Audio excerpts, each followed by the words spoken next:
Batu, Marana, Nikto. You must remember those words.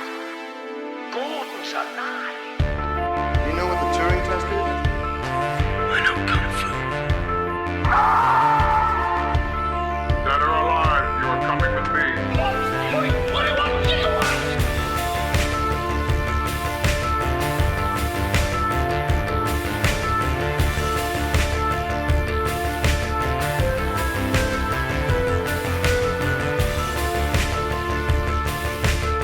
There's something very important I forgot to tell you. What? Don't cross the streams. Ladies and gentlemen, welcome back to Stories Out of Time and Space. I'm your regular host, Scott Weatherly, and as always, I'm joined by Julian Darius. Julian, how are you doing? You okay? I'm doing fine. I'm not sure if I'm experiencing this or in a memory of it. Yes. Yeah, I have many memories to sort of to fall back on. And one of them is originally watching this episode, actually. We're going to be talking about the entire history of you, the third episode of Black Mirror. Featuring Toby Kebbell, Jodie Whittaker, Tom Cullen, Amy Beth Hayes. Again, some names popping up here. The story is a lawyer, played by Toby Kebbell, Liam, has a review and eventually goes back to join his wife at a sort of a gathering of her older friends. But what we find out is that everybody in the society has a device just behind their ear in their neck called a grain. And the grain gives people access to all of their memories. Now, it's not all of their memories. It basically gives them access to their visual cortex and allows them to sort of video record everything they see with their eyes and then play it back in different sort of at different times later on. This then leads to some suspicion about an extramarital affair, and Liam becomes incredibly obsessed with digging down into these past memories to find out the truth. Julian, what are your first thoughts then on the entire history of you? No, I think this is the best episode of the season. Curiously, it's the only one not written by Brooker. It was written by Jesse Armstrong. But this one has stuck with me. I think that it is the only episode of this first season where I end the episode and think, right, I have a lot of thoughts about that, and I want to stop and teach a class about, what do you think about that? Or write an essay about sort of, what are the implications of this? Yeah, this is an episode where I'm like, we've watched other films like Gattaca and even like Blade Runner and stuff, and I've said I want to see the rest of this world. I really want. How does this technology change things? I'm fascinated by this and sort of you said, the implications for law enforcement and the way that people sort of behave around each other, because it would every interaction you would be so different because you can never really be yourself because everyone's recording you at every moment. I find this episode fascinating, and also this is one of the episodes that really kind of bothers me deeply. Gets under my skin. This episode does.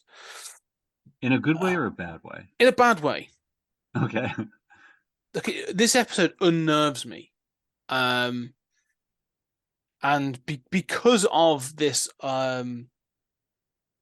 potentiality for the obsession of reviewing and re-reviewing everything we've done, and people do this now. Sure. This idea of he plays back this review, this one-to-one kind of situation that he's had with his superiors at his bosses at the law firm. And we've all done that. We've all had an interview or a meeting or a discussion, or we've met someone or whatever. And then you end up playing it back in your head and go, oh my God, I wish I hadn't said that in that way, or I should have responded to this or done something different. I wish I hadn't worn that T-shirt, whatever it is. Or even sort of someone said that, and did they mean this or that or whatever. And you can often sort of I know people that go down that rabbit hole, but now having video as an actual thing to play back is so kind of worrying. Yeah, we're getting at that whole ethical thing that I feel at the end of the episode where I want to talk about it, right? Which mm, is not true with, say, the previous episodes. mm, Um, whether a prime minister would really fuck a pig, that's a brief conversation that doesn't mean anything. yeah, What does the previous episode really have to say about the rat race? Well, we all know there is one, or, game shows. Okay, game shows be game shows. Um, Here, it's really much more interesting. So let's start with this question. Would you get a grain? It sounds like your answer is no. yeah. I wouldn't. No. I would. I would be first in line. I know. I'm happy. I'm fascinated. Here. Let's go with you. Why? Let's go with the pros first. So why would you be interested in getting one? Well, first of all, I don't have to review it unless I want to. Mm-hmm. But I have a million arguments with people about what we just said. And I'm constantly, look, I grew up with parents who gaslit me endlessly, right? Oh, it's totally fine that there's mold in it. I didn't say that. I agreed to that. I didn't say it. Yes, you did. To be, and I have developed a, near photographic memory for those important conversations in response. And I've trained myself to do that. To me, the letter of what was said, the actual words of what was said really matter. Mm-hmm. And, being able to review exactly that sort of like job interview where you say, I'm pretty sure they said this. Do I misremember that? I'm remembering a tone. I'm remembering an impression. That would be invaluable to me. Obviously, my objection is this is a unbelievably damaged character who's, like, people have affairs, get over it, I mean, but he's not wrong that she's lied. So I don't know. I would really love having that level of accountability in my relationships and with myself. So that would be my short answer. Yeah. Why would you not want information ultimately, right? Information. So at the start of The Prisoner, I think one of the things that bothers me about this episode is, and I think this is just a personal thing with me, is this fixation with the past. That I've never really sort of been a part of. I think my personality is very much the sort of the now, which drives some people crazy. But this idea, this nostalgia of how things were, like even this whole episode is like, I'm meeting up with the old gang, and you're like, cool. Why? Like, it's great that some, this whole thing of a gang, and like, yeah, but of that people, there'll be sort of like one or two people you connected with a lot more, so you've stayed in contact with. But like, I have people in my past that I stay in contact with, and sort of like, but you grow and develop, and you experience new things and all this other stuff, and you develop because of those experiences. But if you are constantly able to sort of like access a fully, let's say photorealistic, but literally what you saw 5-10 years ago, like you start to limit your ability to grow, because you can never escape the things that have happened in the past. And I think part of this episode is that thing of, like you said, not being able to get over those things, because you can see it, like it's literally there. And I think one of the things that, the character of Jonas makes it, there's a difference between remembering old girlfriends and sexual conquests, and also being able to play them back in sort of like real time, in sort of like as a literal video. Is I don't know, is just there's a difference there. But to me, I just think it sort of like prevents growth, because you become hooked on what's gone before. Oh, so I want to go back, and this coming from a guy who's got a podcast called 20th Century Geek. Like, I'm literally driven by the past, but I'm also about experiencing the new. Like, you know what I mean? It's sort of like, yeah, I want to go back and explore history in the past, but like in order to understand how we're doing things now. But I don't know. This just feels like there's a fixation element to this, and I think arguments are a big part of that. Where, to me, I'm like, yeah, we had an argument. Well, I said this, you said that, and after a bit, I'm like, I don't give a fuck. Like, move on. This is. I don't want to argue about this anymore. I don't know. It just becomes this inability to escape things worries me. So let me respond to two separate points there. I mean, the first is about being trapped by the past and about the role of memory, which is by far the deeper point. And I think you make incredibly good points there. They're profound, and I've got some thoughts. The second thing I want to address, and I'll address it first, is why you wouldn't want a spank bank. Man, it's the end of Blade Runner, right? Where it's like, I die and these memories die with me. No, I would love to be able to relive, a sunset that I saw, or, to have like a folder in the grain of just like amazing moments. And yeah, some of those might be, sexual, but some might be, running a marathon, or standing in the middle of an island, looking out at the sea. Why, and I also think about how common it is that people are misled and have implanted memories and believe that somebody, they've fallen with a cold and they believe that somebody molested them, or the whole satanic panic, one of my favorite subjects. Exactly, false memories. Exactly. I agree with that. Yes, that couldn't happen in a world like this, right? Because you could go back and say, oh, wait a minute, like, I have all these memories of my dad being really mean to me. I can find those memories, but I also have these memories of him being really nice. Maybe I need to just kind of reappraise and kind of pull back on the way our narratives sort of, I know somebody who I am friends with, and who, like, I have gone out of my way to help over the years. And I know that I sort of haven't talked to him for a while, and I know that he's kind of irritated with me. And I know that part of the reason why is because all of those things that I've done for him, he did other things for me, but all of those things where I did things for him I never did for anyone else, I know he is sort of like twisting them in his memory year by year that we don't talk to each other as just kind of like things I did. And at the end, he's only remembering the things that he did and not remembering the things that I did. And I know it's like, if I don't keep in contact with him, so he has a vested interest in remembering things in my direction, everything kind of twists year by year into this kind of narrative about how he's the victim or something. Yeah. People do this shit, right? Oh, I know. Yeah, All of 100%. this sounds, let's get these grains in tomorrow, mandatory by law.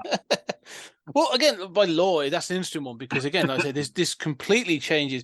This guy's a lawyer, solicitor or whatever, and I'm like, well, this would massively change the judicial system, because I'm just like, right, you've now got not just one CCTV camera, you've got millions watching everything all the time, because you can project these memories up on a wall. So all of a sudden, your key witness in a crime of, like, you stabbed this person. No, I didn't. Right, we've got 12 people that were around. Let's look at the evidence. Good. I'm saying that.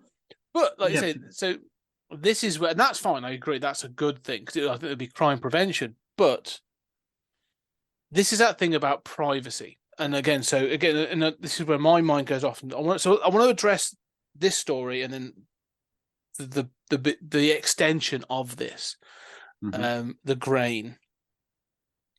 So yeah, because it becomes about fixation. I think the whole episode, because you're introduced to the character when they go to the dinner party, who name escapes me. I think he's one of the guests, Jeff, who's showing, like, he's been to some 5-star accommodation, and he's like, look at this, look at the fraying on this carpet, and this sheet wasn't tucked in properly or something.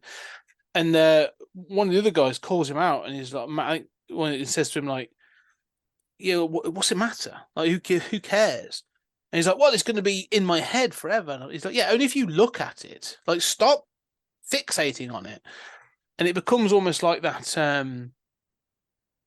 the itch you can't scratch because you can't get rid of it. It's always going to be there. It's a blemish. You know what I mean?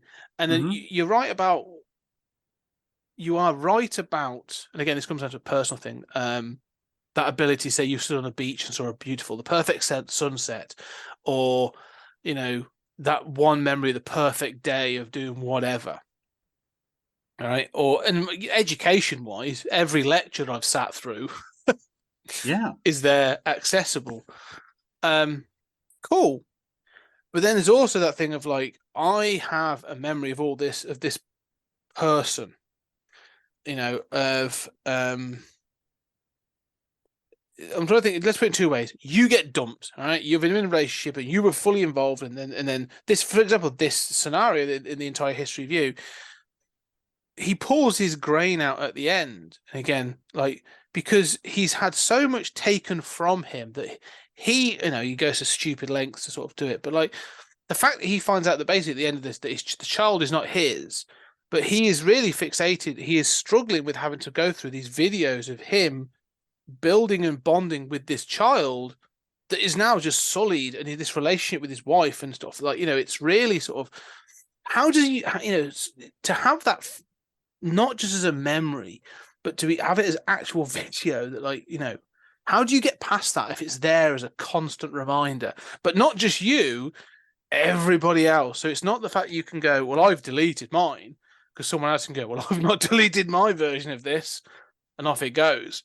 Yeah, but keep in mind, you don't have to look at it. I mean, this is where I come back to, you know, like, what is the negative? I mean, and again, I want to come back to your deeper points there, but, you know, first of all, it would make people more accountable. You're talking, like, you mentioned that thing with the frayed carpet. Like, not only do you not have to look at that, but that suggests you need to be less of a perfectionist. Like, you need to chill out. And without the grade, what that guy is going to do is every time they go to a hotel, he's got to find a fault in everything. We know these kinds of people, right? Where they find a fault in everything, but because they forget those faults, they never really realize, wait a minute, I'm kind of a bastard and a pain to be around. No, but it won't, though. You're assuming people will learn from this, but I don't think they will, because what they'll do is they start to rack up evidence. So all they do, you get the kind of person that will go, well, in this hotel it was this, and then in this hotel it was this, and here's the video evidence. Like, if anything, it becomes almost a hobby, because they then start collecting those imperfections, because it becomes an obsession for them to trawl back over to go, is it? Right. So, I mean, that's a terrible person. I mean, you know, or somebody with a mental illness. I mean, you need to not be friends with that person if that's what they're going to do. But at least it would give the rest of us an opportunity to say, oh, wait a minute, I have kind of, you know, exaggerated or focused on these things, or I actually do need to change something here. I mean, at the end of the day, you don't have to go back and look at that footage. So, like, you're talking about, you know, for example, watching your wife or husband have an affair is presumably a highly emotionally traumatic experience, right? Okay. If that footage exists, it's very hard to say no to looking at it, right? Okay. But you don't have to. And you also don't have to save it. And you also don't have to, you said if other people have this footage, you know, it's out there. Well, you know, so you don't have to look at it. I don't understand how this is any different from the situation we currently find ourselves, except the truth isn't accessible. Yeah, I know what you're saying. You know, it's easier said than done at times, isn't it? To say, "Oh, just don't look at it." It's like having a scab and saying, "Just don't pick at it." You know, it hurts, but it's, you know, but it's also incredibly satisfying. So there's that stupidity. There's that thing about human nature. It feels a little bit like, let's take it the other way. And again, I this is sometimes how I feel about things. There are videos that, like, say you are humiliated in some way, you know, through an argument, or, you know, accidentally falling over into a fountain. I don't know, whatever it is, something happens at any age, preferably when you're younger, because that's when humiliation really sort of is probably more painful. And you now know that everybody that's seen that, your humiliation, it's not going to go away. And I think I find this now with social media, and so it's one of the problems I do have with social media. Is like that poor person's humiliation doesn't go away. It's not like you go, well, that was stupid. I fell over into that fountain, or I missed that, that step, and I stumbled, or I tripped into a puddle, or whatever it is. And you can laugh at it and go, like, days later, and go, well, that was stupid. Now someone can go, yeah, should we watch it again? Let's watch that again. And look, that, and what I would say is, this is how families work, is that, in jokes and family, like, they just do not die. Like, and all of a sudden, like, you have a nickname 20 years later that, like, often you can't really remember the root cause of, but it stuck around. But now we can trawl through all your former memories, and we can find all those humiliations. And I saw you do this, and I saw someone pull down your trousers in front of a huge crowd of people, and now everybody who saw that has got a video of it, and so your pants or your genitalia are now on display in everybody's mind and on everybody's thing. Like, I don't know, there's just this thing of the permanence of it that starts to sort of worry me.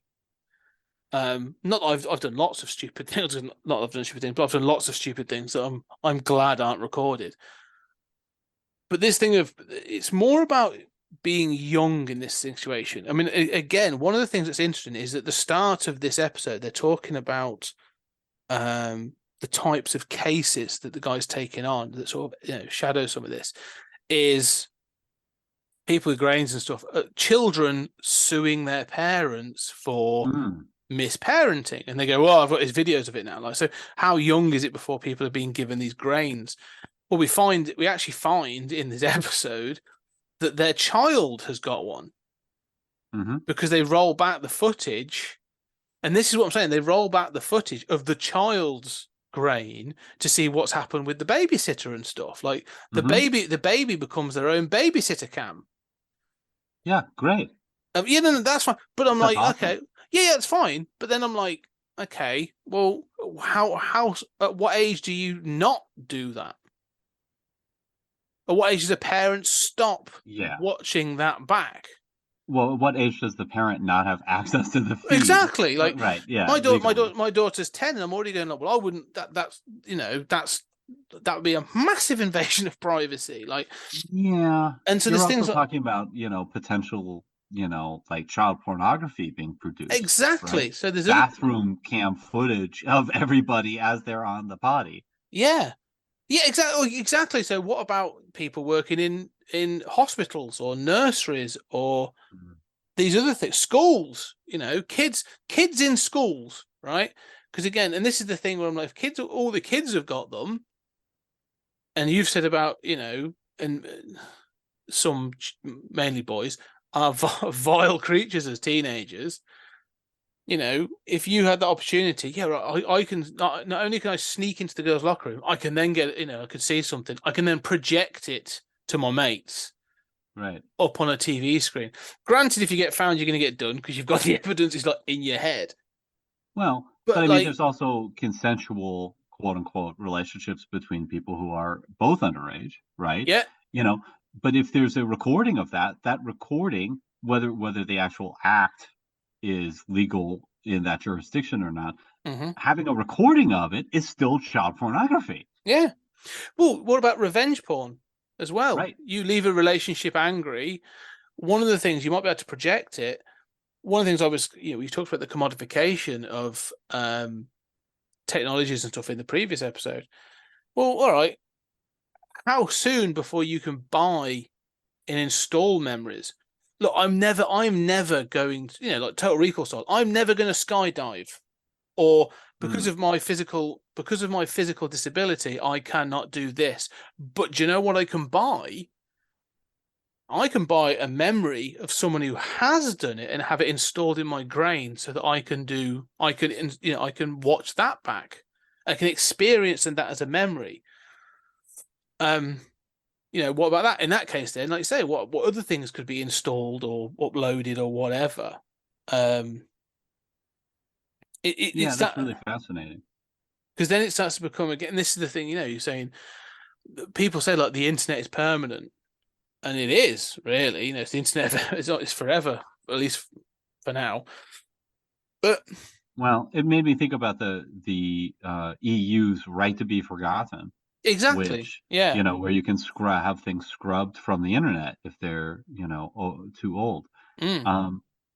And other countries, including the Philippines, have a version of that. I, for something I'm writing, have been really fascinated with the concept of forgetting. Mm. And so to get to some of the deeper points that you were talking about earlier, I suspect that look, we're in this world already with phones and social media and all of that. So I'm going to make the counter argument Mm. now, which is that our brains didn't evolve to have this knowledge at our fingertips, and that in fact that rewriting of our own narratives that I am so objecting to, and when people do it, is a central process of our brains and how we conceive of ourselves. Yes. And it has nothing to do with the truth. It is anti-truth, but it is psychologically what we do. It's also it's also a key component of being creative. So, I think it was Borges who wrote a story about a man who had a perfect memory, but found that he couldn't be creative anymore because he would just see everything as in this very literal sense. Mm. But we now know that memory and forgetting is tied to creativity. That obsessing over accuracy is antithetical to imagination, and that our imagination lives in our ability to forget and our ability to remember things in a fuzzy way, Yes. that they do seem to be linked. And so who we are in a key way and how we're able to maintain relationships, right? I mean, if we held on to every little grudge, we would never let go of we'd never be okay Exactly. in any relationship, right? We just build up Well, detritus until but the thing is, this is what scares me about relationships. yeah. This is what Well, scares me about life. this is the difference between, there are certain that I won't give examples, but like certain people enter an argument in different ways. And as I've explained, I live very much in the moment. And so when my wife and I don't argue often, but it's often like, I get frustrated for something and I'll be like, oh, for God's sake. And then sort of like, or I haven't done something or whatever. And it's like, oh, I'll do it tomorrow. And I get annoyed. And then I'm like, well, I've done all this other stuff. And then all of a sudden the receipts come out and it's like, well, you did, but you didn't do this and you didn't do this and you didn't do this and you forgot that. And I'm like, I have no memory of any of these things. And Alex has a memory where like, she doesn't do it to be vicious, but she's like, no, she's like you. She's like, but here's the counter to what you're saying. Like, you're getting emotional about this thing at the moment, but you've also had you had the time to do these things. So don't moan about that but you chose to do something else. And then I'm like, oh, all right, you got a point. And I'm proven wrong. This would become so tit for tat if you had the ability to do this, that you'd be like, well, you're saying this. Oh, well, let me scroll back even further because you said this. And it would, these things would be used for that as well. And I think you're right.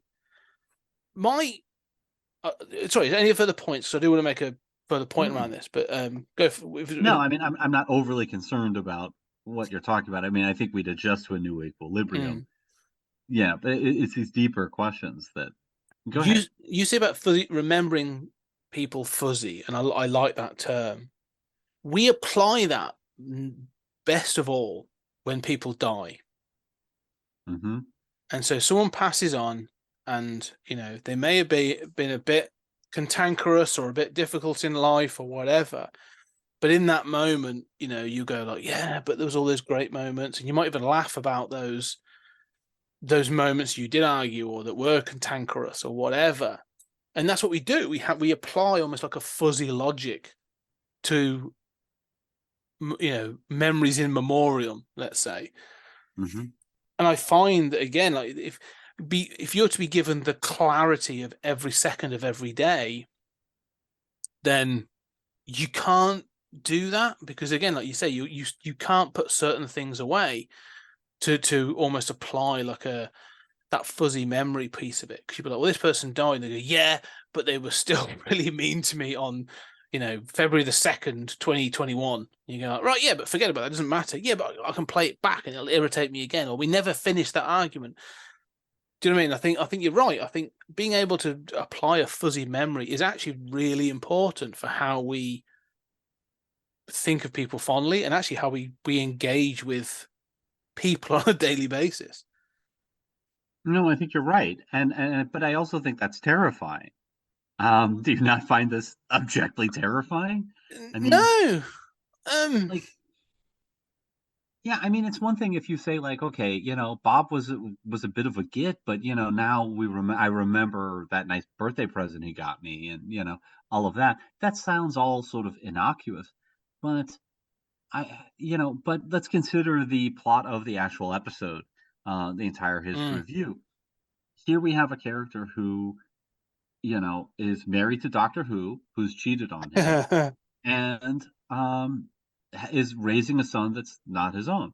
Now, you and I both know that, having a spouse, having a significant other who has an affair, or having a child that's not biologically yours, is not the end of the world that a lot of people seem to think it is, right? Yeah. You know, one of the I recently went to a I recently went to a friend's wedding, and at the sort of party the next day, I was talking to the groom's parents, and talking about their past history, and one of them accused the other of having an affair. And I was in a public park, and I said, "Oh, really?" I said to the wife, "Oh, really? Did you cheat on him?" And she said, "No, but he cheated on me," and then recounted in detail this case, There you go, which was receipts. pretty cool. Yes, exactly. Outcome the receipts, and he said, he denied it, and I said, "Well, what would you do if you knew that it was true? It doesn't matter, right? Like, you're in your 70s. Like, this doesn't matter now. You've been together for 50 years.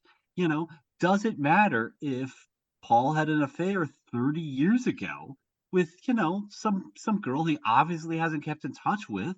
And she said, "Oh, I'd run right out and cheat on him tomorrow."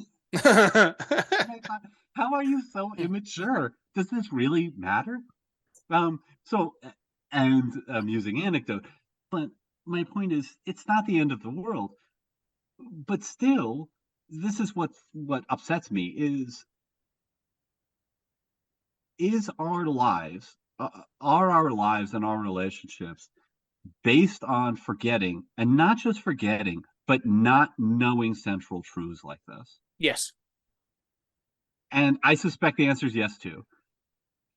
Yeah. I say that's fucking horrifying, and I don't want to have any relationships ever again. There's we one of the reasons, I sort of came to this conclusion not too long ago, actually. One of the reasons that we as human beings have developed the ability or the faculty of imagination beyond a lot of other things to create fictions and stuff is for us to deal with the huge abstract nature of the universe and the reality in which we live. Like, we need lies in order to deal with stuff. Like, we cannot comprehend certain things, and so we create imaginations. We create, fictions to deal with these things. And I think that we then give them a name, and then we give them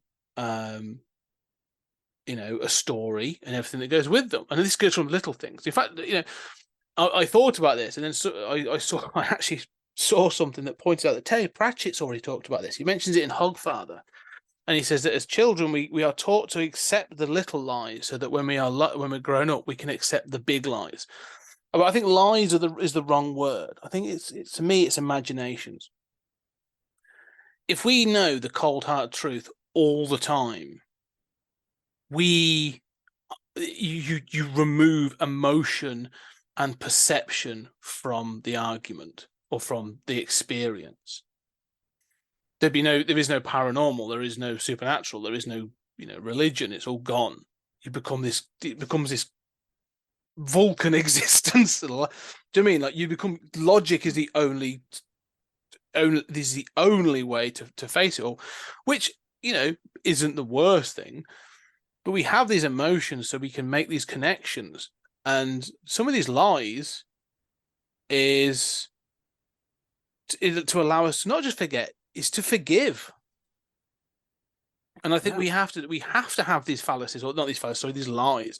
And I think some people do it to tolerate, to fear. Like you and I have spoken a few times about the idea of afterlife. We are both atheist for the most part, and so but then I honestly believe there is a part of people that take on religion because of fear. I need to know that there is something else beyond this physical being. There needs to be an afterlife, and so there are pick your own adventure. Here's how the afterlife goes. We've created these ideals and these fictions to help us deal with those things. And I think the same thing applies to everyday life. My husband or wife had an affair. They had, a sexual relationship with this other person.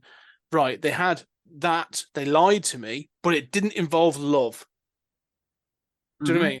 I can forgive them because it was only a physical relationship. It was not this abstract, emotional investment with this other person. Yeah, I don't know. I mean, I think that I don't think that everybody interprets that the same way. I think that's a classic sort of way of looking at it, is to say, well, it was just physical, it didn't involve love. I mean, to me, first of all, I'm not sure that we can know that. I mean, but no, but you believe it. You may have to believe it. That's what I'm saying. You may have to create the fiction that you have to believe in order to forgive and move on. Well, that might be true, but then why are we interested in forgiving and moving on? I mean, so in my case, I was with a long-term girlfriend who cheated on me, and she told me the next day. And basically told me the next day and was clearly upset by it, was crying and said, I was with my ex and, he was hitting on me and, I felt guilty. One thing led to another. And yeah, exactly. And and I feel so bad, and and I was like, it's not a big deal. Like obviously this person was torn up by guilt. And I thought, well, but the key thing is I was told, and there was an accountability process, right? Mm. So I was informed, and this person didn't feel good about it and told me the details that I asked for and was not being secretive. This person was transparent and accountable and apologized. And it's hard I think that we can forgive each other knowing the facts, but we have to forgive. Part of forgiveness is that process of accountability and apology. And maybe this is me being my sort of like Aspergery, autistic, brain, just being, facts are facts and blah, blah, blah, and I do know that in my family, I'm, an outlier there. And that, clearly, I mean, there, my mother got up at the table and yelled in the restaurant during Mother's Day and doesn't remember it 2 days later. And I'm like, okay, forgetting is part of how you've managed to stay married to your husband for 50 years, right? That's so obvious. and yet I have a very different process, which is I want that transparency, I want that honesty. I can forgive, but I need to know, and I need to go through that process of accountability and an apology. Yeah, I think there's a scale to that. I think, within this episode, I agree with what you say. Accountability is important. Like, someone saying, hold my hands up, it was wrong, I did this thing, da, da. But there's also like, you've got to learn to forgive the little things and not, and there are things that sort of frustrate or annoy that are small, right? Small things that you can build up, but then you got to say, like, it doesn't matter. It's not, like, we talked about sort of not being the end of the world, but it doesn't even break the stride of my day. It's just a frustration. Toilet seat up, plates being put in the wrong place, or a rubbish thing not being put in the bin or something. Something small and innocuous, but for some reason it sort of just oils your blood a little bit. If you're looking at that thing, and that you are that person that could go, that's I'm gonna that this happened before, and then scroll back to go, yeah, this happened 2 days ago, or that thing hasn't moved. That box they put on the side hasn't moved, and I can check it's been there for 3 days or whatever. It escalates the how you feel about that item, and goes from a small item to a big item. And I think this is it, that you need to sometimes be able to forget these things to be able to sort of get through the day. I completely agree with what you're saying, and I want to sort of just throw a hypothetical about this episode actually in a minute. For this scenario. But I do think the thing is, like, people are different, and I think people would use this very differently. How do you think this episode would have gone if it turned out she hadn't had an affair and he was wrong? Would that have played? How do you think that could have, because she has, and he walked out for a short time for 5 days, and she went and slept with him and stuff. But, and again, it's all this emotional turmoil. But if he was wrong and he got obsessed with this for the wrong reason, do you think that changes the punch of the episode? I don't know. I find that I should say that I find that he is a shockingly immature and prone to violence character. And part of what I don't like about this episode is that while I like the central questions, I like the grain thing, I like the domestic saga that's used to explore that. That main character is so flawed and is so immature and just, should never have gotten married in the first place. If he were, and part of the problem is he is so immature and violent and also right. Yes, exactly. Which is problematic. That's my point, is like, because he is right and the journey he goes on proves that he's right. It feels like a vindication. Yes, exactly. And that's part if he was to be this stupid and immature and aggressive and everything, and to be wrong, I almost feel like it would have more of an impact. An impact in what way? I would think it's good to have these grains because they prove that he was crazy. Oh yeah, but I want to sort of see this obsession of him trying to prove in every possible way that because it proves him wrong then, and then he's like, well, look, you then got hooked up on little things, this escalation for no point. Yes, I reacted flirtatiously to an old boyfriend that I didn't really tell you about, but there was nothing to it. You've now turned that one flirtation into an almost marriage-ending series of events. Right, if nothing happened. And nothing happened. It was and it should be a marriage-ending series of events, no matter what.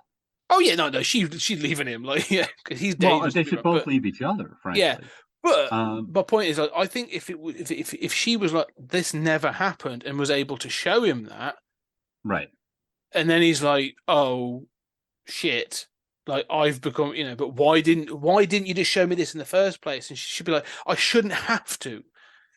Your trust should not be based on me being able to present video evidence of this.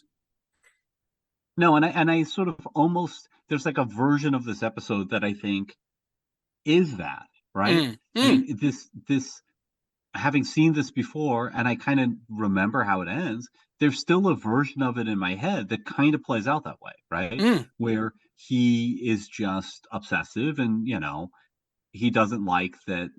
Look, I mean, maybe the chemistry is a little gone between them, and she smiles at this other guy and obviously thinks he's funny, you know, and maybe the fire's there with this other guy, but she's not going to have sex with him. She's a mother, she's Yeah, committed to the relationship, and that's okay. They can have a conversation about that. Um, you're right. There is this other relationship. I guess I struggle with just how immature both characters are. yeah. I think Both characters are so shockingly stupid. I think I think I've I've known these people. I think that's the problem. I've gone like, then you're going, no, I'm going, yeah, you're right. They are shockingly immature. They also make up a certain percentage of the population where this feels. And again, I almost feel like there's a little bit of a note missing in his character that he doesn't. He never feels like an alpha that should be contesting with this Jonas, right? Jonas is this sort of like hippie, bohemian alpha male kind of character who is a real dick. But I feel like Liam should be. He's a lawyer. He should be really confident, and but he's not. He's a bit of a. He's always sort of like reviewing stuff. I feel like he should be. This should be the thing that knocks his confidence and shakes his world, which is why he goes off the deep end, because he's like, well, why would anyone do this to me? And all of a sudden he realizes that actually that they would and can. I don't know. It feels like he feels like you say, immature. And then I'm like, well, how did you get into this position of being this? See, you sound like you're the head of a division. So, Mhm. How did you get to that position? Yeah, it's strange that there's this lawyer thing going on as a sort of like open framing device. Mm, Are we supposed to think that that has knocked him off his game? And that's sort of because I'm constantly reminded during this of Othello, mm, and except that in Othello, Desdemona hasn't cheated, right? It's mm, it's all a ploy by Iago.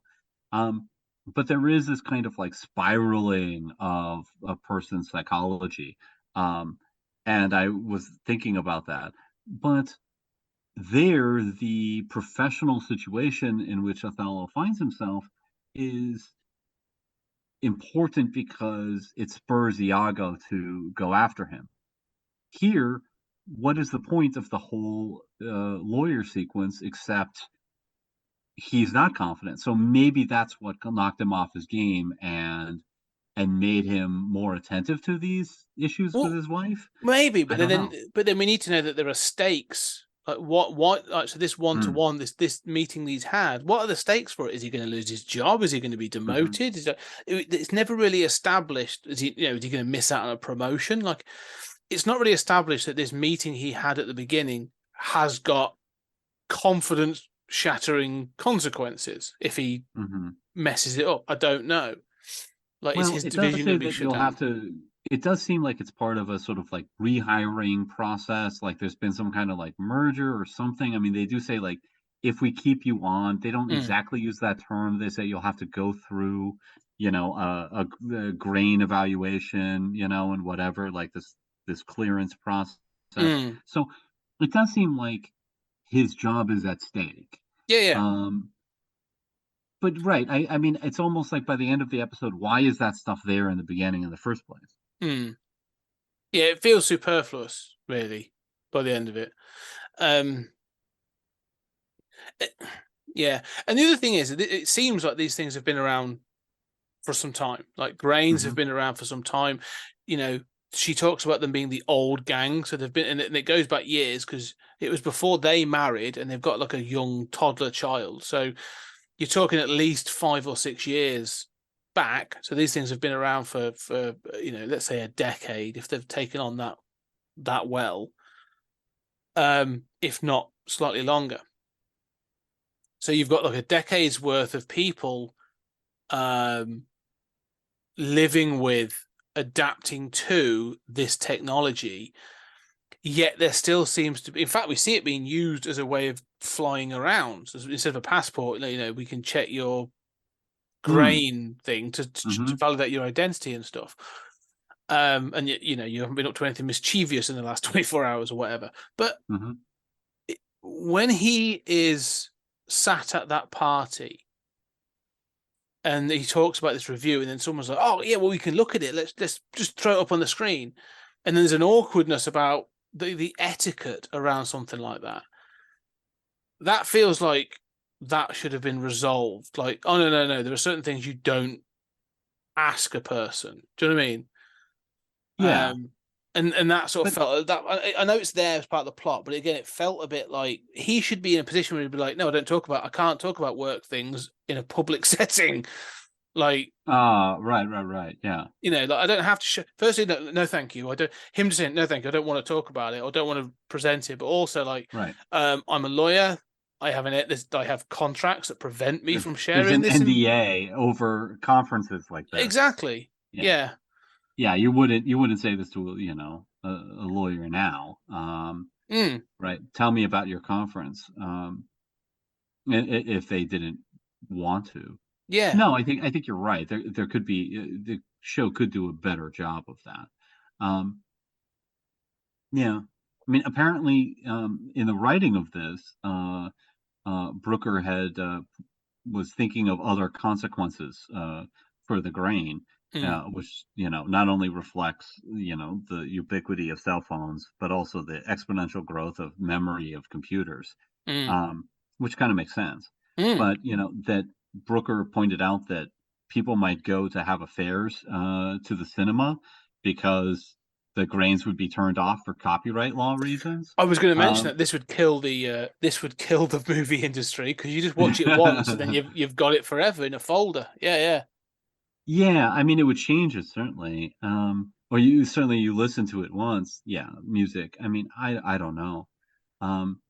No, it's interesting to think about all those consequences and, like you say, sort of how the culture would continue to evolve.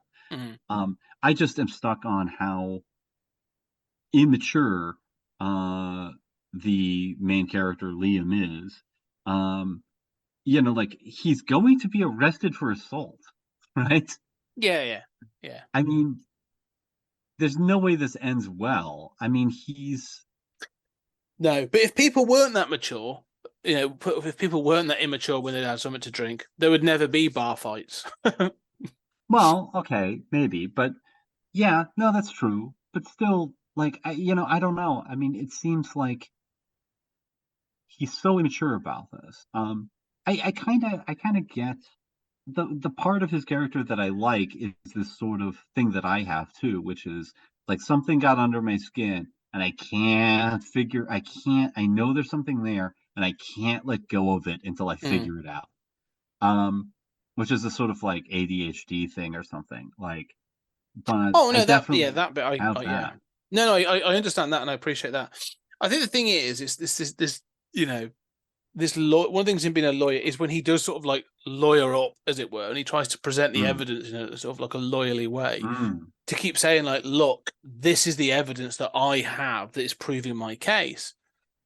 And so I think it's partly that is this determination, or this thing of being right and having to sort of like get the evidence. Yeah. But there's a almost you say about immaturity, it's almost like a toxic masculinity. But I ain't gonna lie, I can sort of understand it, in a sense of like, if an ex turns up and starts sort of showing interest in your wife, it's primal, where you're like, someone's pissing on my turf and I'm not happy about it. And animals do this with the whole plumage and the showing off and you don't come onto a silverback gorilla's territory and start messing with his group and then expect to walk away. Like, the dude's gonna brain you. And it sounds stupid, it's animalistic, but I think that's the case. We're not silverback gorillas, but I mean, and speak for yourself. This guy. Well, I mean, I will say, I have a part of me, I've spent a lot of time complaining about Liam and how immature he is and annoying he is. I really want to smack him through a lot of this. Mm. And I still like the episode for sure. But I also, because of the slow rollout, I think it's easy to forgive her. But his wife is a miserable liar. So Yeah. you say, like, why does he not, like, it's primal to confront somebody who's your wife's ex or an ex-lover or whatever. He doesn't know that. She hides that from him. He has to pick that up from body language, Yeah.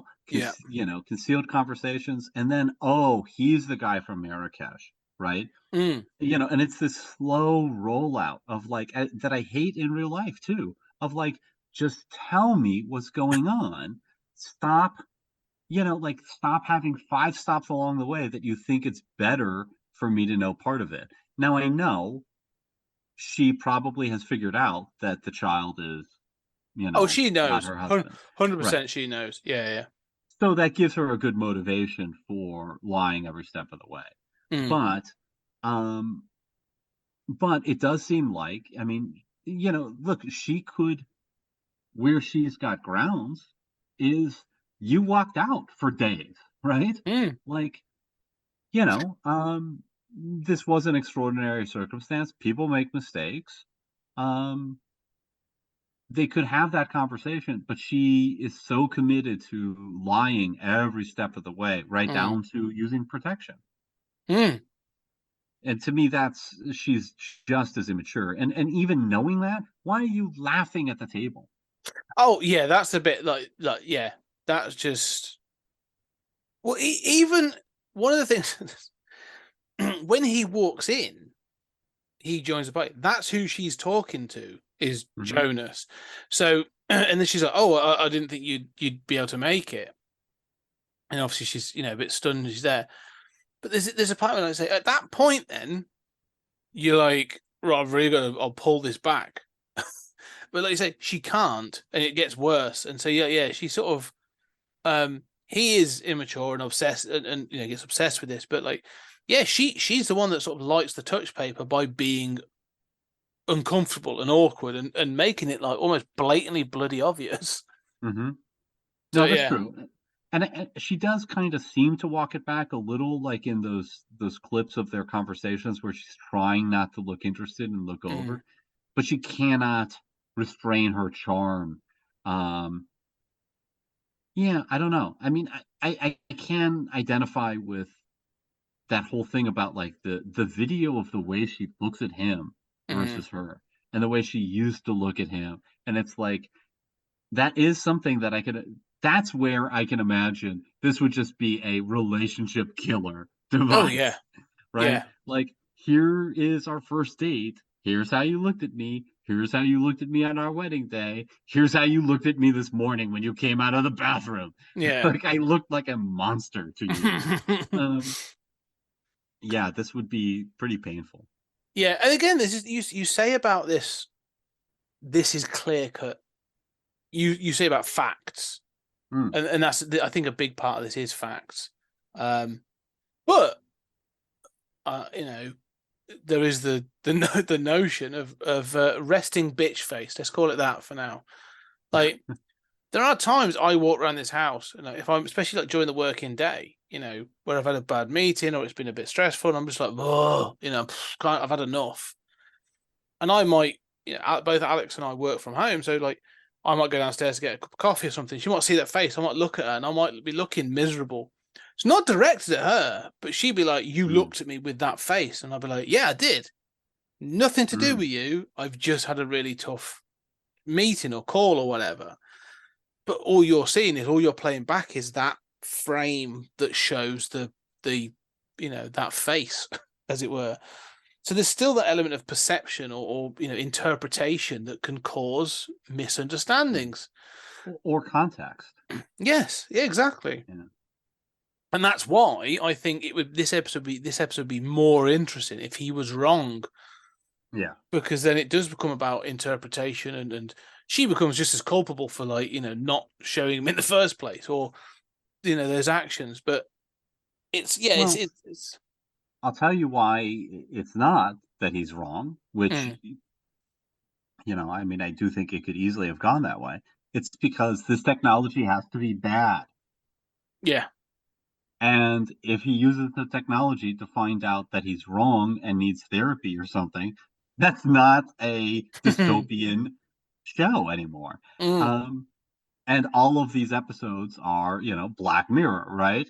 Well, this would be White Mirror, And this goes back to one of those things we've talked about with these kind of things. We talked about it with the AI in Westworld, and we talked about it with the genetics in Gattaca.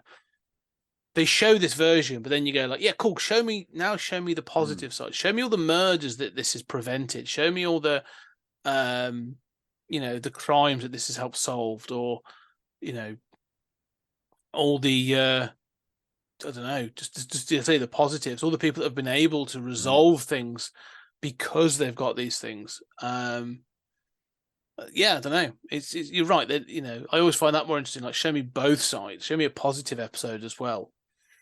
Yeah, let's see the couples therapy where they play it back, and it aids the it aids the therapist in understanding what really happened at this event, instead of two totally different. The therapist can say, well, okay, Liam, can you concede that you sounded really obnoxious there? And she's being, okay, yes, I mean, you want to play the tape back. Yeah, I would love to see sort of in treatment with in this universe. Yeah, I think that's like you say. This Black Mirror, like you say, this is supposed to show the sort of the dystopian side of these things. But I almost don't know. I think if you were to, there are ways and means of doing it that still becomes Black Mirror because of the obsession of this thing of things. But this is still we're nitpicking out, but I do still think this is the strongest of the first three, and the most interesting, sure. and it definitely sort of presents the most interesting sort of philosophical and ethical dilemma, really. Oh yeah, yeah, absolutely. And for me, it's definitely the first episode that is the weakest, but and the next two are a bit closer, but this is definitely a little cut above for me. Yeah. Right. Well, let's wrap up there then. We've sort of run to time. So, any final thoughts then for the full history review? Where can I get one of these grain things? that's actually like all concerns acknowledged. Maybe I will be ending all relationships based on this guy, but I'm still going to be an early adopter. Well, there would be, and I like the fact that there is a culture that's like, one thing's final thoughts on this would be, I like the fact they present that there is a group of people that are non-grain, and they introduce a character that's non-grain. It's like, I want to remain organic, and there are people like, ugh, like, how could you do that? The other thing is, this feels more akin to realistic cyberpunk, like this post-human, kind of technology. Like, we're not going to have augmented bodies and robotics, but no, we might have devices in our bodies, like a chip in our arm to pay and to do all this other stuff. But this feels a lot closer to the potential. So I like that. Although it's hard enough keeping control of my phone and my keys, having to have a flaming fob to do my memories as well. Yeah, I thought about that fob. Like, the fob seems, losable. Like, oh yeah, yeah. But other than that, no, you're right. I'd really enjoyed this episode. Right. Anyway, or you drop the fob while you're driving, and suddenly you're flashing back. Yeah, while you're on the road. The baby gets hold of your fob in the back seat, and all of a sudden, you can't drive because you've got these memories flashing before your eyes. Literally, your life flashes before your eyes before you crash into a tree. But yes, anyway, ladies and gentlemen, I do hope you've enjoyed this episode. We've now sort of cracked through the first series, and we'll be jumping straight into the second of Black Mirror. So do reach out and let us know what you're thinking. Are you enjoying these episodes? What are your thoughts on the potentiality of the grain? Would you wear a grain? Would you be an early adopter like Julian? Or would you be a Luddite like me and avoid the technology for as long as possible? Let us know. Fascinated. Anyway, if you like what we're doing, please leave a review. all feedback is greatly appreciated. If you really like what we do, go check out our Patreon, www.patreon.com/20cg media, link down below, and you get all kinds of great benefits in there. But for now, anyway, Julian, thank you very much. It's been a great My conversation. I And can't ladies wait and to gentlemen, keep this up. yeah, no, there's some great stuff coming up. Amazing episodes. But for now, ladies and gentlemen, thank you very much, and we'll talk to you again soon.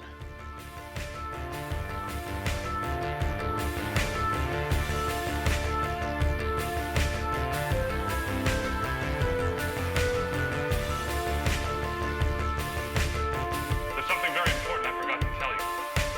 What? Don't cross the streams.